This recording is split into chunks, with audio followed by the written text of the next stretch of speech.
Voilà, tu viens ici nous parler de ton livre « Si Thomas l'apôtre avait lu la Bhagavad Gita » que tu viens de publier. Alors, tu es musicien de jazz, flûtiste professionnel, et tu t'intéresses à l'Inde depuis de nombreuses années, passionné de l'Inde du Sud en particulier. Et de la musique indienne, c'est quand même ce qui m'a fait voyager en Inde, essentiellement. Très bien. Et donc, ce livre qui s'intitule « Si Thomas l'apôtre avait lu la Bhagavad Gita », pourquoi qui est ce Thomas? Qui est ce saint Thomas dont on entend bien parler, mais qui est-il précisément? Déjà, on peut rappeler que Thomas est un personnage des évangiles. C'est un apôtre, il est proche de Jésus. Et puis, il y a très peu de choses en fin de compte racontées sur Thomas dans l'évangile. Il prend de l'importance après la mort de Jésus. Les apôtres et peut-être l'ensemble des disciples qui étaient proches de Jésus se cachent dans peut-être une grange. Et puis, Jésus leur apparaît après sa mort. Voilà. Donc il va montrer qu'il est ressuscité. Mais ce jour-là, Thomas n'est pas là. Alors, et quand Thomas revient, Jésus est reparti. Alors, il ne croit pas à l'histoire. Il dit, moi, je croirai à votre histoire quand je verrai vraiment Jésus vivant. Et puis Jésus va revenir, et là, il va le voir. Et il dit aussi qu'il voulait le toucher. Et c'est au moment où il le voit, à ce moment-là, il reconnaît que Jésus donc, a ressuscité, et donc il est vraiment le Fils de Dieu. Voilà. D'accord. Et quel est le rapport entre saint Thomas et l'Inde? Alors, il y a plusieurs choses. Il y a l'aspect légendaire, et puis il y a l'histoire. Pour la légende, on pourrait déjà s'appuyer sur la légende dorée, qui a été donc rédigée au XIIIe siècle, et qui raconte la vie légendaire d'un certain nombre de saints, voilà, de l'Église catholique. Et parmi eux, donc, il y a l'histoire de saint Thomas. D'accord. La légende dorée, c'est écrit par qui, par quoi? Alors, par Jacques de Voragine. D'accord. Voilà. Et voilà, il essaie de compiler l'histoire de plusieurs saints. Ah, okay. Et il va raconter cette histoire incroyable d'un Thomas qui, après une fois que donc, Jésus a quitté le monde terrestre, Thomas part vers l'Inde. Voilà. Il va d'abord rencontrer un roi qui s'appelle Gondophares. Il semblerait que ce roi ait existé. Et il se fait embaucher comme architecte. Et il propose de construire un palais pour le roi Gondophares. Et Gondophares va le payer vraiment largement pour ça. Et Thomas va distribuer sa fortune, va distribuer aux pauvres. Alors ça va fâcher le roi qui va le condamner à mort. Entre-temps, il y avait le fils du roi qui meurt et qui va au paradis. Et là, il voit le château, le palais qu'a construit Thomas, mais en fait au paradis. Et ce fils va ressusciter. D'accord. Voilà, c'est une histoire incroyable. Et alors le fils ressuscite, et il dit au père, non mais Thomas, t'as bien construit un palais, mais c'est au paradis. Alors le roi Gondophares donc se convertit au christianisme et gracie Thomas. Thomas va poursuivre son chemin en Inde. Il y a encore d'autres péripéties. Non, la légende n'est pas terminée. Et donc dans le sud de l'Inde, Thomas voit un prêtre en train d'accomplir un rituel, et il voit de la statue. Et il dit, dans cette statue, il y a le diable, et il accomplit un miracle, il fait fondre la statue, comme de la cire. Là, le prêtre, en Inde on appelle les prêtres les brahmanes, va être pris d'une colère terrible. Il va prendre une lance et il tue Thomas. Voilà. C'est pour ça qu'aujourd'hui on représente souvent saint Thomas avec une lance. Voilà. Une lance dans le corps, tu veux dire? Oui. Voilà, il va transpercer. Transpercer, Voilà. D'accord. Voilà. D'accord. Et du coup, de cette légende, est-ce qu'on en a tiré une réalité historique? Est-ce qu'il y a quelque chose qui vient corroborer cette légende? Alors, aujourd'hui, on voit il y a quand même des traces en Inde. Mais déjà, pour l'histoire, on pourrait revenir déjà à Vasco de Gama. Il y a quelque chose d'assez étonnant. Quand Vasco de Gama on dit qu'il découvre l'Inde, le mot découvrir peut être sujet à la discussion, que quand les Arabes vont donc lui expliquer comment utiliser les vents des moussons pour atteindre la côte ouest de l'Inde, Vasco de Gama arrive sur la côte du Kerala, et là, entre autres choses, il va découvrir une communauté de chrétiens. Une petite communauté de 10 000 Indiens qui vivent dans le souvenir de Thomas. Voilà. D'accord. D'où viennent-ils? On ne sait pas trop. C'est relaté par Vasco de Gama. Voilà. On ne sait pas trop d'où ils viennent. On pense que ce sont peut-être des Syriens ou des gens de cette région, du Moyen-Orient, qui peut-être issus des premiers chrétiens et qui ont fui cette région, qui se sont pour se réfugier en Inde lors de le développement de l'islam. D'accord. Voilà. D'accord. Ensuite, les Portugais sont arrivés en Inde.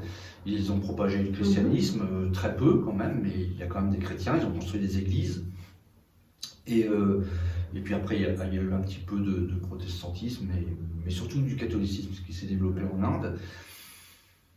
Et aujourd'hui, quand on va à Madras, qu'on appelle aujourd'hui Chennai, il y a des grands lieux de culte dédiés à saint Thomas. D'abord, un mont, en haut d'un mont, il y a une église.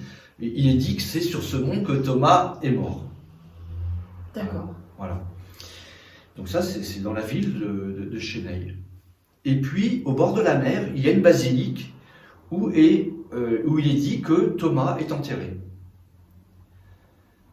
C'est pas rien parce que donc cette église qui est attestée par l'église catholique atteste aussi le fait que c'est donc le troisième lieu où on peut trouver une tombe d'un apôtre. Il y a 12 apôtres, et aujourd'hui on ne connaît que 3 lieux où sont enterrés certains apôtres. C'est Saint Jacques à Compostelle, Pierre à Rome et Thomas à Chennai. Voilà. Donc ce lieu fait l'objet de pèlerinage pour les Indiens. Il y a un peu plus loin, à peu près 180 km de ce lieu, toujours sur la côte, un autre lieu qui s'appelle Velangani. Et alors là, c'est un lieu immense avec plusieurs églises, un lieu vraiment incroyable. Et là, c'est vraiment des centaines et des centaines de milliers d'Indiens qui se regroupent chaque année pour un immense pèlerinage. Ça veut dire qu'il y a encore pas mal d'Indiens chrétiens en Inde? Oui, c'est à peu près 5% de la population. D'accord. Et donc, alors on voit qu'effectivement, saint Thomas, il a une place en Inde, oui. Qui est pas négligeable, qui est assez même surprenante pour nous occidentaux. Et pourquoi parler de saint Thomas dans ton livre? Alors, dans mon livre, donc, je propose de créer sa propre pratique spirituelle. Et pour ça, je prête un exercice, je m'appuie sur 2 choses. D'abord sur un texte qui est issu de l'hindouisme, qui s'appelle la Bhagavad Gita. Donc j'explique un peu ce livre. Et puis aussi sur l'histoire de saint Thomas. L'histoire donc d'un homme qui n'a cru en Jésus qu'au moment où il l'a vraiment vu. C'est-à-dire qu'en fin de compte, il va s'appuyer sur sa propre expérience. C'est vraiment quelque chose d'important. Alors, évidemment, l'Église va continuer de dire qu'il faut avoir la foi, même une foi aveugle. Ce qui est important, c'est de croire en ce qui a été écrit, et puis dans la parole de Jésus, et voir des prophètes. Jean-Paul II rappelle ça, rappelle l'importance de croire et surtout le fait que l'homme ne doit pas avoir confiance dans sa conscience.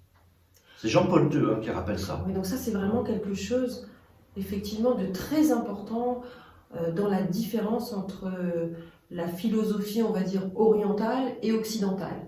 Voilà. Voilà. Pour l'Occident, Dieu nous a apporté des prophètes, le Messie pour les chrétiens, pour nous dire ce qui était juste. Même si ça va à l'encontre de quelque chose finalement auquel on n'est pas d'accord, on doit croire l'enseignement, la parole de Dieu. C'est un peu ça, la parole de Dieu ou l'enseignement. Voilà, parce que si l'homme ne fait que de s'écouter, il peut tomber dans l'erreur. Voilà. Et ça, c'est vraiment, ce n'est pas du tout le discours qui est tenu en Orient, que ce soit le bouddhisme ou l'hindouisme. Oui.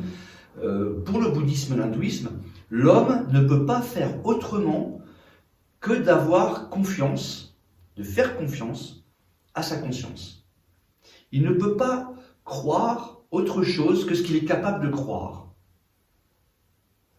Il ne peut pas avoir accès à des concepts autres que les concepts qu'il a la capacité de comprendre, de ressentir, de vivre. Est-ce que ça pourrait vouloir dire qu'il détient au fond de lui une forme de vérité ou de réalité ? Alors de fait, oui, on peut dire que il vaut mieux avoir cette espérance. Et est-ce que ça pourrait aussi impliquer que du coup, même si au fond il se trompe, il a une vision erronée des choses, il faut qu'il fasse l'expérience de cette erreur pour avancer en évolution. Peut-être que c'est ça aussi une des différences très importantes, c'est l'idée qu'en Orient que l'être humain peut évoluer, sa conscience peut avancer, peut s'ouvrir, alors qu'on n'a pas forcément cette notion dans le christianisme, enfin, de réalisation, comme on peut l'avoir dans le bouddhisme par exemple, avec le Bouddha, l'illumination, la réalisation, où le Bouddha a, par son travail personnel, par son chemin personnel, accès à la connaissance universelle. C'est comme ça qu'il la nomme, je crois. Oui, c'est exactement ça. Je crois qu'il n'y a pas grand-chose à rajouter.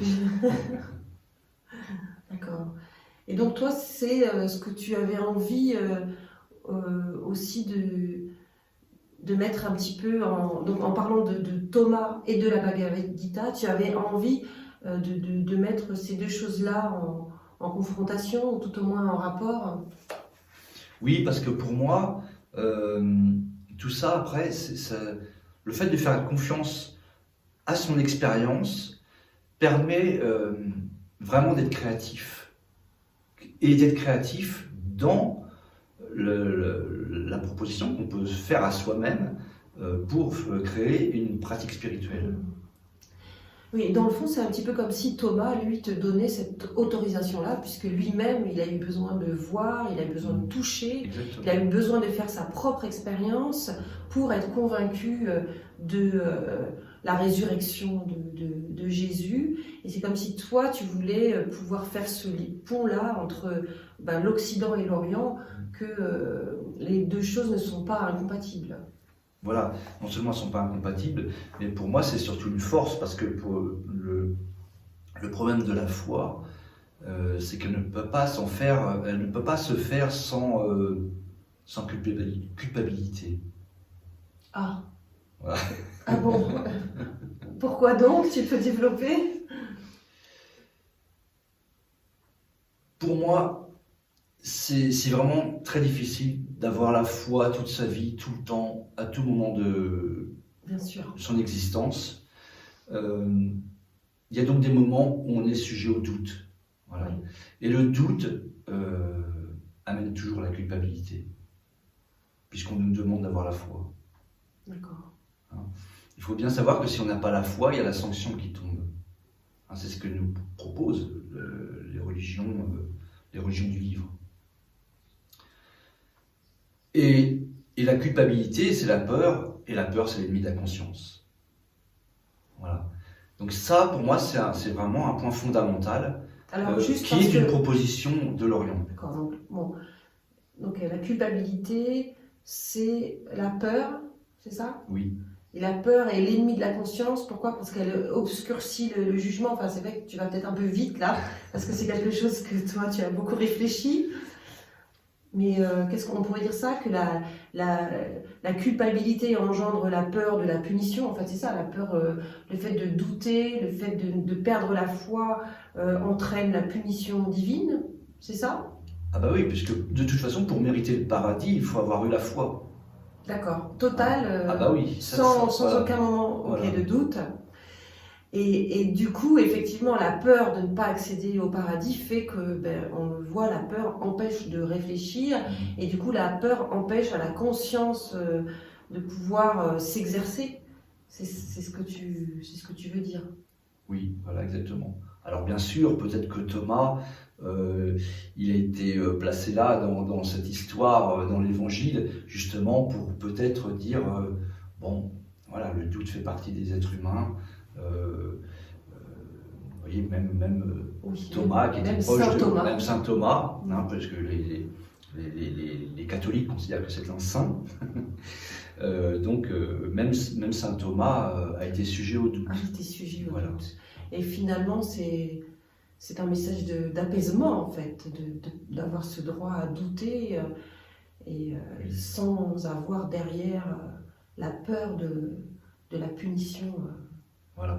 Et donc l'Orient ne propose pas donc d'avoir la foi, de croire quoi qu'il arrive, mais de croire par son expérience.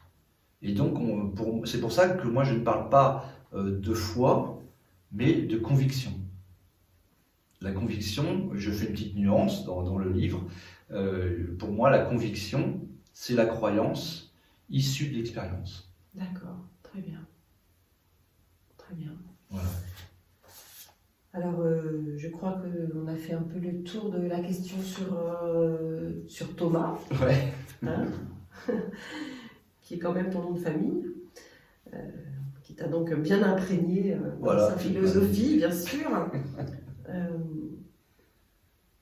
Il y a quelque chose à rajouter?